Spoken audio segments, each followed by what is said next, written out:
2절입니다. 함께 합독해서 읽도록 하겠습니다. 아비멜렉의 뒤를 이어서 이사갈 사람 도도의 손자 부하의 아들 돌라가 일어나서 이스라엘을 구원하니라. 그가 에브라임 산지 3일에 거주하면서 23년 만에 죽음에 3일에 장사되었더라. 아멘. 자, 한번 고백해 보겠습니다. 오늘도 은혜 많이 받읍시다. 제가 2004년 1월에 그 강원도 정확하게 행정구역을 얘기하면 삼척시에서 이제 그 첫 목회를 시작했습니다. 저희 옆집이 삼척의 마지막이었고요. 그리고 삼척의 시의 시청은 바닷가에 있고 저는 산간 지역에 있었습니다. 도로를 편도 1차선 앞집은 정선이었고 저는 삼척이라 정선 지방에 소속되었는데 행정구역은 삼척이 되는 거죠. 그러니까 정선 사람도 아닌 것이 삼척 사람도 아닌 것이 그렇게 살아간 거예요. 근데 우리 옆집에 그때 한 70 정도가 넘으셨던 송수월 권사님이 계셨어요. 송수월 권사님. 그 권사님은 된장찌개를 참 잘 끓이셨어요. 잘 끓이고 맨날 저에게 전사님요 이렇게 했던 분인데, 제가 그분이 그 시골 잡종 그 발바리를 한 마리 키웠습니다. 발바리를 키웠는데 누가 시베리안 허스키를 줬다고 그 한 계집에 발바리 한 마리하고 시베리안 허스키 이렇게 같이 매놨거든요. 그러니까 사료를, 발바리는 그냥 먹다 남은 밥을 줬는데 이 시베리안 허스키도 사료를 준 거예요, 포대로. 근데 어느 날은 저한테 와가지고 전사님요, 개가 아니라 돼지래요 이러는 거예요. 얼마나 잘 먹는지 시름시름 이 발바리가 수척해 가는 거예요. 어느 날 보니까 이 시베리안 허스키가 사라졌어요. 그래서 내가 그 개가 좋은 개인데 그 개가 어디 갔냐 그랬더니 전 남 준 줄 알았는데 개소주를 내렸다는 거예요. 그러니까 지금 생각하면 동물 학대인데 그때 당시에는 그분의 입장에서는 이렇게 많이 먹는 건 개가 아니라는 거예요. 이거는 필요가 없다는 거죠. 그래서 사료를 계속 사대야 되는데 그게 형편이 만만치 않은 거예요. 그분이 식사를 할 때 저를 이렇게 초대해서 밥을 먹다 보면 뭐 얘기하다가 나그네를 얘기를 해요. 나그네가 누군가 보니까 남편이야, 남편. 나그네처럼 집안은 돌보지 않고 이리 산으로 들러 돌아다니는 거예요. 그러니까 집안 살림은 이 권사님이 다 하신 거죠. 그 시대 때는 그랬잖아요. 여성분들이 가정을 책임지고 남자들은 좀 경제적인 능력이 없던 그런 분들이 많았잖아요. 오늘의 그 사사 중에 이름이 돌라입니다. 돌라는 나그네예요. 나그네. 자신의 고향에 살지 못하고 고향을 떠나서 다른 지파의 땅에 3일에 거주하던 사사가 바로 이 돌라입니다. 이 돌라라는 그 사람의 그 이야기는 2구절밖에 되질 않아요. 그 사람이 돌라고 이사갈 지파 사람이고, 그리고 그 사람은 이사갈 지파가 아닌 에브라임과 므낫세의 경계 지역에 있는 3일에 살았다. 그리고 23년 동안 사사의 직임을 감당했고 그리고 죽었다, 이겁니다. 이게 바로 돌라에 대한 증언입니다. 10장 1절을 한번 다시 읽어볼까요? 아비멜렉의 뒤를 이어서 이사갈 사람 도도의 손자 부하의 아들 돌라가 일어나서 그가 에브라임 산지 3일에 거주하면서, 지난 시간에 아비멜렉에 대한 이야기를 했습니다. 아비멜렉은 나의 아버지는 왕이다. 기드온은 왕이라고 얘기하지 않았지만 그는 왕 노릇했던 사람이고 자식이 볼 때는 아버지는 왕이었어요. 그러니까 내가 첩의 아들로서 왕이 되려면 정실의 아들을 다 죽여야 되는 겁니다. 69명을 죽이죠. 그리고 가시나무인 그가 내 밑에 와서 내 그늘에서 숨어라. 가시밭과 같은 인생, 그리고 가시나무와 같이 찌르는 그런 삶을 살았던 사람이 아비멜렉입니다. 아비멜렉의 뒤를 이어서 사사가 된 사람이 오늘의 주인공인 돌라라고 하는 사람이에요. 지도가 혹시 그 그림 있나요? 제가 드렸는데 한번 보시면 여기서 왼쪽에서 해안가 쪽으로 보면 중간쯤에 노란색이 있잖아요. 거기가 이사갈 지파가 살던 땅입니다. 그리고 그 밑이 므낫세고 그 연두색으로 보이는 게 바로 에브라임입니다. 그러니까 므낫세와 에브라임 사이에 있는 3일에 거주했으니까 본인은 고향을 떠난 거예요. 근데 여기 고향을 떠났다라고 하는 것이 별 의미가 없을 수 있습니다. 여러분에게는. 여러분 고향을 떠나서 지금 타향에 사는 사람 계신가요? 시골 사람들. 저도. 이게 서울에서 아무리 많이 살았지만 그래도 고향이 그립잖아요. 그렇죠? 고향 친구들, 초등학교 친구들 그립잖아요. 근데 그리운 정도가 아니라 이스라엘 민족에게 이 가나안 땅의 분배라고 하는 것은 하나님께서 땅을 분배해 주신 거예요. 소유권은 누구에게 있습니까? 하나님에게 있고 이스라엘 민족의 지파에게는 사용권을 줬습니다. 그 지파에게도 그 사람에게도 사용권을 짝짝짝 나눠줬죠.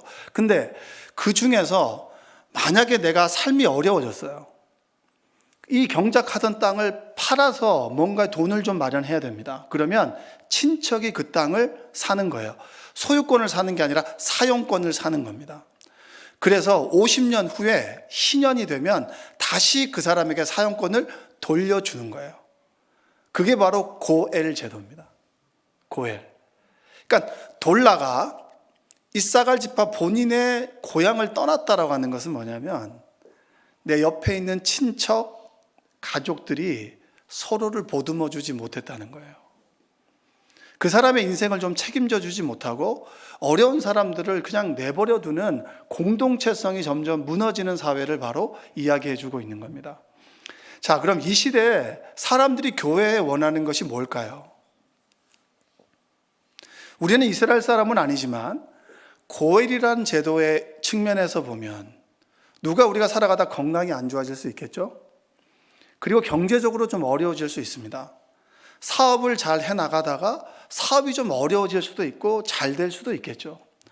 그럴 때 우리가 그 사람에서 기도해주고 말 한마디 해주고 그분의 삶을 한번 지지와 격려를 해줄 수 있는 사람, 조금의 도움을 줄 수 있는 사람, 그리고 따뜻하게 밥 한 끼를 사줄 수 있는 그런 공동체성을 회복하자. 사람들이 교회에 원하는 것은 바로 그런 모습이에요. 오면 따뜻하고 좋아. 이건 어느 식당 가면 그렇잖아요. 5번을 갔는데 늘 새로운 사람이야. 근데 어떤 데 가면은 2번째 갔는데 오셨어요 라고 하면 얼마나 이게 유대감이 생기겠어요? 생명나무 교회가 사랑이 많은 공동체가 됐으면 좋겠습니다. 할렐루야. 그래서 우리는 함께 죽고 함께 살아가는 신앙 공동체잖아요. 함께가 뭡니까? 넘어진 사람은 손을 내밀어서 좀 부축해서 일으켜주고, 기뻐하는 사람은 어떻게 해줘야 되죠? 에이 박수를 쳐줘야죠.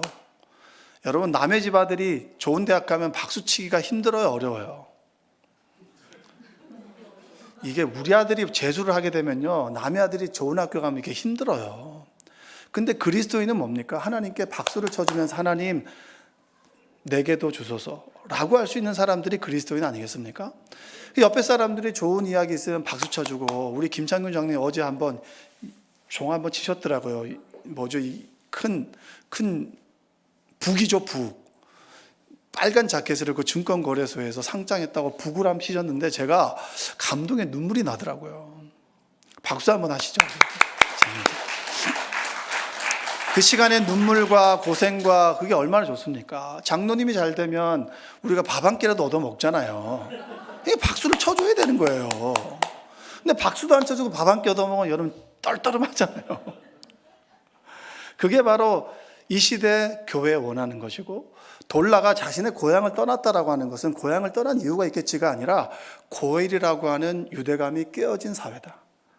사사시대가 점점 지나가면서 점점 더 남남이 되어가는 공동체, 그리고 남남이 되어가는구나라고 하는 걸 우리는 알 수가 있습니다.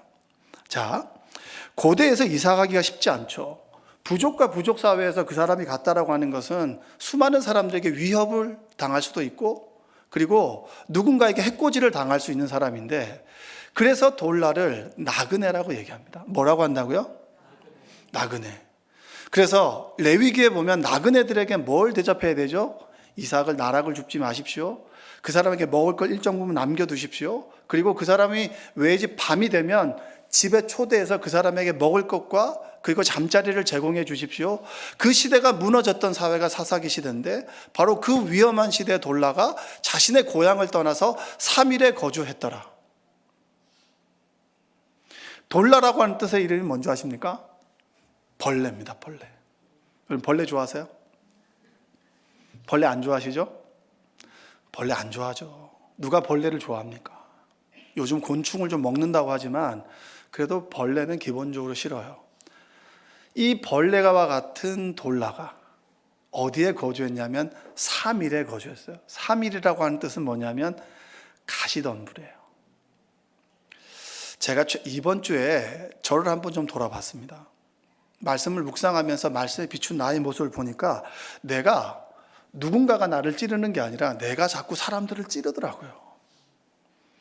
말 한마디로도 찌르고 표정으로도 찌르고 그리고 삶으로도 찌르고 내가 누군가에게 넉넉한 품이 되어줘야 되는데 말 한마디로 툭 찌르고 그리고 어떤 사람을 넉넉하게 받아들이지 못하고 툭 찌르고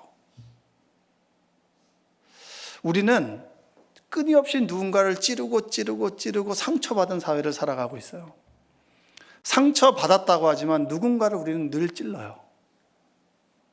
누군가를 찔러야만 내가 올라갈 수 있고 그리고 누군가를 밟고 서야 승리할 수 있는 사회가 가시덤불과 같은 3일입니다. 그 3일에서 누가 살아요? 벌레 같은 돌라가 나그네로 살아간다는 거예요. 제가 그 첫 목회를 할 때 그 앞에 폐교가 있었는데 폐교에서 이제 센터를 꾸미는 바람에 아이들에게 미술도 가르치고 그 다음에 뭐 공부도 가르치고 그리고 그 정선으로 가다 보면 보건지소가 있습니다. 시골에 살아본 사람들은 아실 거예요. 가정집처럼 돼 있는데 그 이제 간호사죠. 간호사가 살림집에 살면서 이제 약을 나눠줘요. 병원이 밖에 없기 때문에. 근데 그분이 이제 우리 센터에 오셔서 그 백신도 놔주고 이렇게 해줬단 말이에요. 근데 그분의 남편이 유명한 사람이에요. 정성군 의회 의장이에요. 여러분은 별로 그렇게 정성군 하니까 우습게 보는데 여러분 가면 정성군에서 아무것도 아니에요. 그분의 천추의 한은 뭐냐면 그분은 군수가 되고 싶었어요. 그 당시에 그분이 군수가 되고 싶었을 때 군수가 누구였냐면 분이엘교회 유병영 목사님의 형이었어요. 그래서 유병영 목사님을 제가 정선에서 봤었어요. 형 유세를 할 때. 근데 이분이 왜 정선 군수에 나가지 못했냐면 이분은 정선 종고를 못 나왔거든요. 이게 무슨 의미인지 아세요?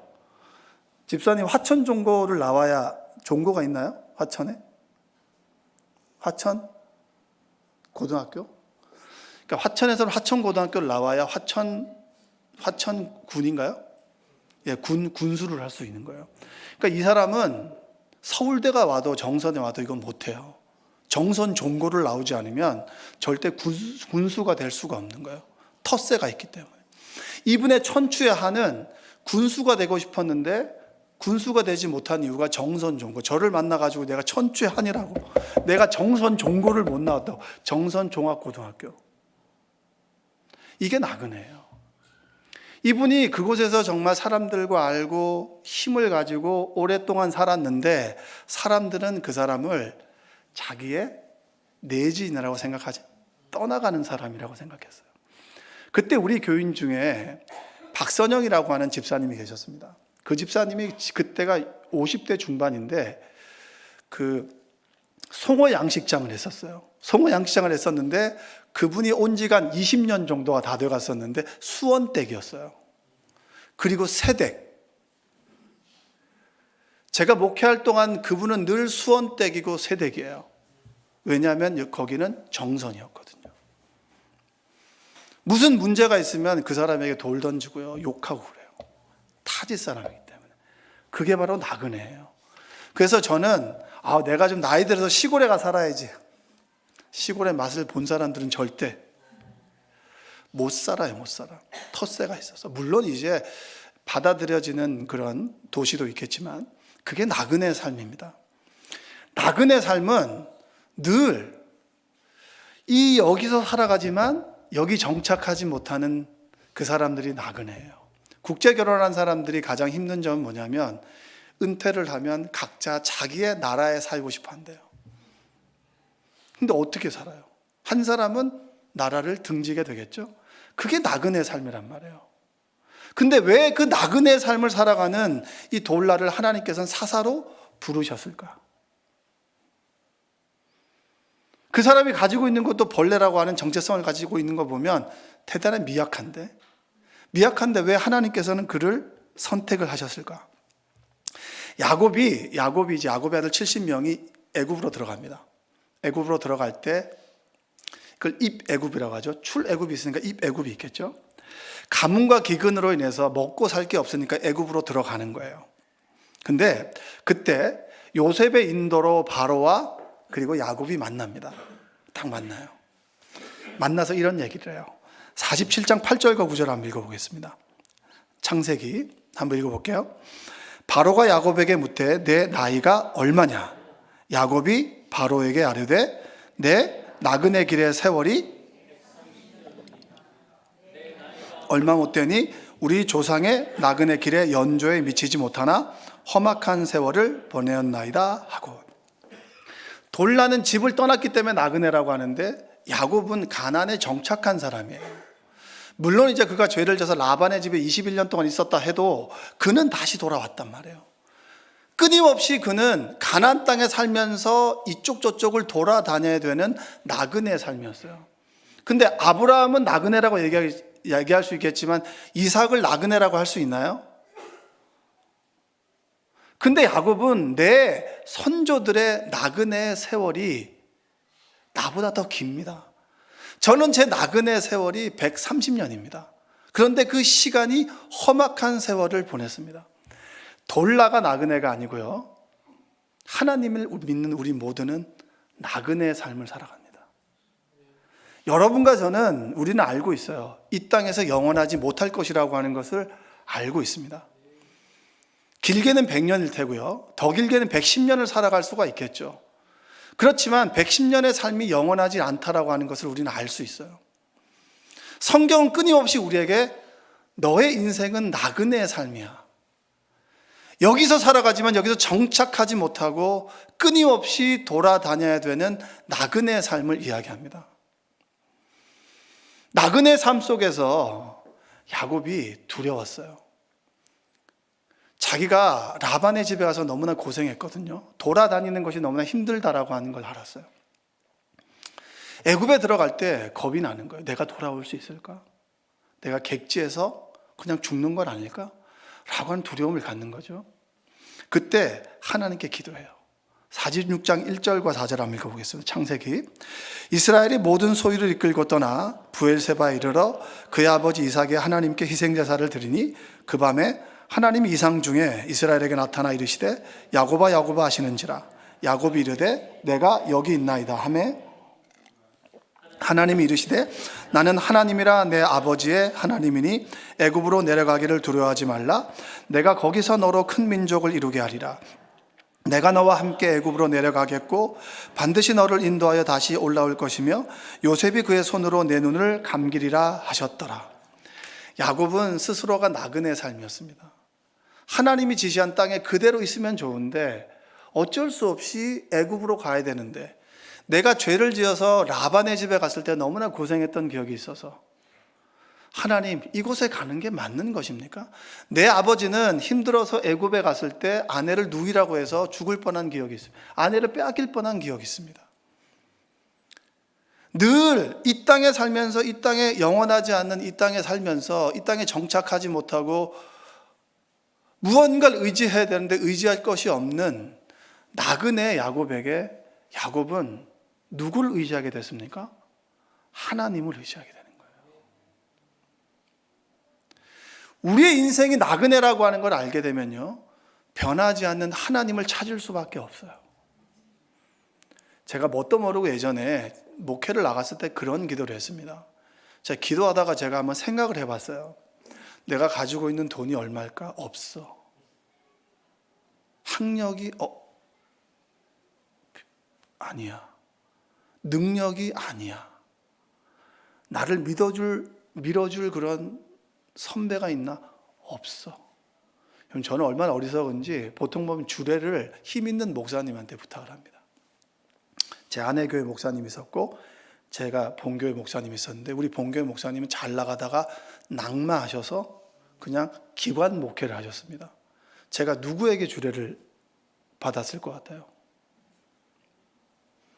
해준다고 하는 분을 고사하고 목사 안수 고사하고 이분에게 미안하다고 얘기하고 이분은 저에게 영어 성경을 한 권 주고 유유히 사라지셨어요. 저는 그분 결혼식 목사 안수 때 외에는 한 번도 보지 못했다는. 목사 안수를 부탁하면 목회가 어려울 때 그분에게 도움을 요청하고 조언을 구하고 기도를 부탁하고 좀 힘이 돼 주십시오 이렇게 해야 되는데 힘이 될 분은 치고 혼자 살아가시는 그분을 잡고 얼마나 어리석은 사람입니까? 아무리 생각해봐도 내가 붙잡을 끈이 하나도 없다라는 생각이 들어서 너무 두렵더라고요. 그래서 그때 제가 아무것도 모르는데 그때 이렇게 얘기했어요. 하나님, 저는 아무것도 의지할 수 없고 아무도 의지할 수 없으니 하나님만 의지하겠습니다. 근데 그 어리석은 고백을 지금도 합니다. 저를 밀어줄 사람이 없고요. 제가 가지고 있는 돈도 많이 없고 제가 가지고 있는 대단한 능력이 없습니다. 그리고 제가 내세울 만한 것 없어요. 제 인생을 돌아보니까 어디든지 간에 목회자들은 그래 나그네예요. 공동체성이 다 잊혀져 있는데 목사만 쏙 들어가는 거예요. 그 속에서 저는 한 구성원으로 살아가는 거죠. 그러면 변해가는 사람들을 의지하겠습니까? 변하지 않는 나를 이곳으로 보내신 하나님을 의지할까요? 나그네의 삶은 변하지 않는 하나님을 의지하는 삶입니다. 하나님을 의지해야 변하지 않는 그 하나님으로 인해서 우리가 이곳에 정착할 수가 있는 거예요. 사람들을 의지하고 환경을 의지하다 보면 끊임없이 바뀌는 그런 현실 속에서 내가 종잡을 수 없는 삶을 살아갈 수밖에 없는 거예요. 왜 야곱이 끊임없이 나그네의 길을 얘기했을까요? 나는 이곳에서 정착 못하고 저곳에서 정착을 못해. 끊임없이 사람들을 믿을 수가 없어. 믿을 수 있는 건 그분의 말씀. 그래, 내가 애굽에 들어가지만 하나님께서는 다시 돌아오게 하실 것이고 내가 죽을 때 요셉이 나의 눈을 감겨줄 거야. 저도 항상 기도합니다. 생명나무교회 마지막이 아름답고 제 목회의 마지막이 아름답고 제 인생의 마지막이 아름다울 수 있도록 하나님, 제가 죽을 때 가족들이 바라보는 곳에서 축복하며 제가 하늘나라로 가길 원합니다.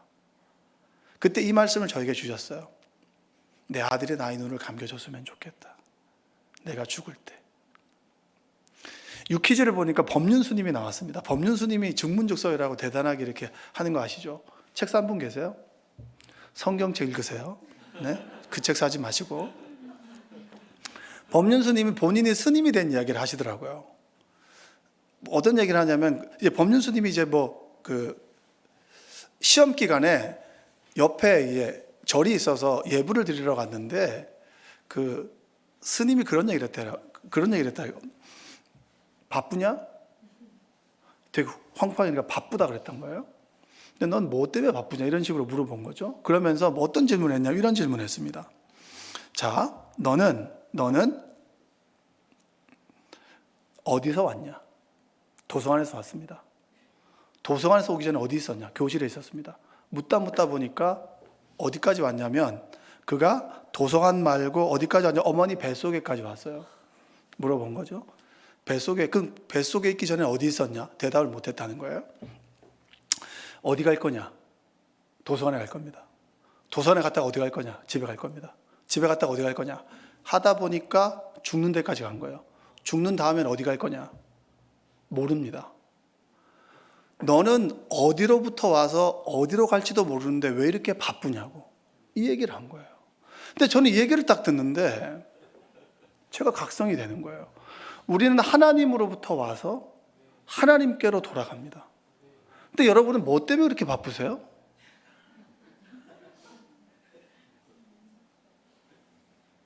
우리는 나그네처럼 하나님으로부터 와서 하나님께서 이 땅에 우리를 보내셨습니다. 그리고 기한이 다 되면 다시 하나님께로 돌아갑니다. 근데 여러분 무엇을 한다고 그렇게 바쁘십니까? 변하는 세상 속에 무언가를 쌓아 놓으려고, 무언가를 축적하려고, 뭔가 나를 세우려고, 영원하지 않은 것에 목숨 걸고 바쁘시지 않습니까? 그 얘기로 저에게 들리는 거예요. 바쁘다 하는 사람들 있죠. 그렇죠? 여러분들은 무엇 때문에 바쁘십니까? 하나님께서 이 땅에 우리를 보내신 이유와 목적을 알고 그것 때문에 바쁘십니까? 아니면 영원하지 않는 세상 속에서 무언가를 끊임없이 만들어내고 축적하고 세우려고 그것 때문에 바쁘십니까? 그 질문으로 저에게 들려요. 세상은 끊임없이 넌 어디서부터 왔냐, 어디서부터 가느냐라고 묻지만 우리는 알고 있습니다. 하나님께서 이유와 뜻이 있어서 이 땅에 우리를 보내셨어요. 그리고 우리를 만나게 해주셨고 생명나무 공동체를 만드셨습니다. 그리고 때가 되면 우리는 하나님께로 돌아갈 것입니다. 왜 하나님께서 수많은 사람들 중에서 벌레와 같이 미약하고 가시덤불에 같이 살아가는 돌라를 부르셔서 23년 동안 그를 구원하시고 이스라엘 민족을 구원하셨을까? 변하는 세상 속에서 변하지 않는 하나님을 의지하고 우리 인생 가운데 기한이 끝나면 천국의 소망을 가지고 살아가는 사람이 누구였습니까? 돌라예요. 천국의 소망을 품는다면 우리가 바빠야 될 것이 어디에 바빠야 되는 거죠? 하나님께서 원하시는 곳, 하나님께서 원하시는 일, 그 일 하면서 바빠야 되는데 우리는 하나님의 일이 아니라 나 자신, 내 배를 채우고 그리고 어떻게 하면 아둥바둥 살아갈까 이것에 너무나 모든 에너지를 쏟는단 말이에요. 하나님 일 나중에 할게요. 시간과 여건이 되면 하겠습니다. 내일을 우리가 모르는데 어떻게 그렇게 할 수 있나요? 하나님께서 지금도 수많은 돌라를 부르고 계세요. 나그네임에도 불구하고 나그네인지도 모르고 하나님께로부터 왔고 하나님께로 돌아가는 인생임에도 불구하고 천국을 소망하지 않고 여기가 천국인 줄 알고 무언가를 쌓고 채우고 높이려고 살아가는 저와 여러분들에게 하나님께서는 돌라를 통해서 말씀하고 계시는 거예요. 베드로전서 1장 1절과 2절 한번 읽어볼까요? 예수 그리스도의 사도 베드로는 본도, 갈라디아, 갑바도기아, 아시아와 비두니아에 흩어진 나그네 곧 하나님 아버지의 미리 아심을 따라 성령이 거룩하게 하심으로 순종함과 예수 그리스도의 핏부림을 얻기 위하여 택하심을 받은 자들에게 편지하노니 은혜와 평강이 너희에게 더욱 많을지어다. 초대교회 박해가 있었습니다. 사도 베드로는 밖에 두려워 떠는 이들에게 얘기를 하는 거예요. 나그네, 흩어진 나그네. 그들은 이 삶이 영원하지 않을 것이라고 하는 것도 알고 이 고통이 영원하지 않을 것이라고도 알아요. 그들에게 무엇을 심어주는 거죠? 하나님께서 우리를 부르실 때 우리가 돌아갈 천국이 있다. 믿으십니까? 우리는 이 땅에 살아가지만 천국을 살아가는 사람이에요. 그래서 대충 사나요? 하나님께서 오늘 우리에게 주신 사명을 최대한 감당하기 위해서 그 일을 행하기 위해서 열심히 살아가지만 천국을 소망하는 사람들이 바로 그리스도인입니다. 여러분의 자녀들에게 천국의 소망을 가르치시나요? 아니면 이 땅 위에서 좀 넓은 집, 좀 더 대우받는 직업, 아니면 그것을 가르치시나요? 성경은 끊임없이 우리에게 나그네라고 얘기를 합니다. 나그네 삶을 살아가라. 바울은 우리에게 천국의 시민권이 있다고 얘기를 해요. 힘이 있는 사람들, 많이 가진 사람들, 권력과 능력이 있는 사람들을 택하실 수 있음에도 불구하고 돌라는 이룬 게 하나도 없어요. 그냥 이스라엘을 구원했다라고 했는데 무엇으로 구원했는지 몰라요. 드러내는 것이 없는 인생일 수 있습니다. 그는 벌레이지만 3일에서 살다가 3일에서 죽었어요. 가시밭길과 같은 세상 가운데 살다가 천국을 소망하며 말씀을 의지하며 살아가다가 거기서 죽은 사람이 바로 돌라예요. 저는 이것이 너무나 감동적이었어요. 여기 계신 분들 중에서 이름만 알면 저 사람 안다라고 하는 사람 있으십니까? 거의 없잖아요. 돌라는 여러분과 저입니다. 우리는 이 땅 위에서 하나님께서 보내신 이 땅 위에서 천국을 소망하며 하나님을 의지하며 하루하루 살아가는 사람들이에요. 대단한 걸 이루지 않았어요. 제가 정말 되뇌이는 말 중에 한 말, 이런 말이 있습니다. 명언이에요, 명언. 외우셔야 됩니다. 내가 무엇을 이루었는가 보다 내가 지금 누구와 함께 있는가. 여러분의 자녀들에게 우리가 대단하게 무언가를 내세울 게 없을 수 있습니다. 그러나 뭔가를 대단히 이루지 않았지만 항상 내 마음 가운데 하나님이 계시고 믿는 사람들과 함께 있고 그 사람들과 함께 걸어가는 삶이라면 우리는 소위 성공한 삶이 아니겠습니까? 그리고 우리는 열심히 우리의 삶을 살아가다가 천국에서 다시 만날 거예요. 저는 이 말씀을 주면서 할머니가 보고 싶었어요. 맨날 근진이 발을 못해 근중아 그랬거든요. 우리 어머니 표현하면 얼굴이 빵빵할 때까지 바나나 우유와 보름달 빵을 사줬던 분이 우리 할머니셨는데 할머니가 보고 싶어요. 왜? 천국을 소망하기 때문입니다. 수많은 사람들 중에서 하나님께서는 평범한 가시밭과 같은 세상을 살아가는 미약한 벌레와 같은 돌라를 부르셔서 이스라엘 사사로 세우시고 하나님의 역사를 이루어 가셨습니다. 그는 늘 변하는 세상 속에서 변하지 않는 하나님을 의지했고 하나님의 사명을 감당했으며 천국을 소망하는 삶을 살아갔어요. 여러분, 우리 모두가 천국을 소망하며 하나님을 의지하며 살아가시기를 주님의 이름으로 축복합니다. 기도하겠습니다. 사랑과 은혜가 풍성하신 아버지 하나님, 감사합니다. 내세울 것 없고 부족하고 연약하지만 하나님께서는 그를 돌라를 택하셔서 하나님의 사사로 세우셨습니다. 우리 인생도 돌라와 같지 않을까 싶습니다. 대단한 것 없고 드러낼 것 없고 내세울 것 없습니다.